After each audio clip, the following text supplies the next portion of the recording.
sound of the hearing instruments on Aaron's ears, and we start with the traditional processing, you will already hear that my sound is much more reverberant than it should be in this scene. But let me also clap my hand. Now we switch to AX. And that's the effect of Auto EchoShield, and you hear also that my voice is less echoey and more clear. Yeah, it's a real big difference. So thank you so much for letting us listen to it.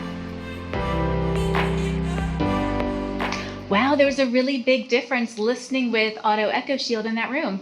It will not only work in that room, it's really automatic. It scans every room, so it would also work here. Do you want to try it? Yeah, let's test it out. I'll go back to the traditional process.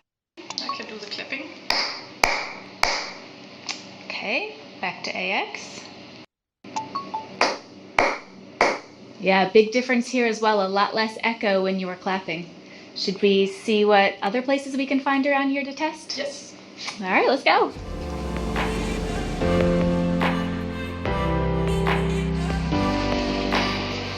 Here it is very reverberant. Yeah, I think this might be pushing it a little bit. I'm still in the traditional processing. Okay.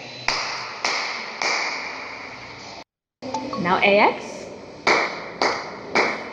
That is amazing. It's a huge difference even here, which is such a reverberant place.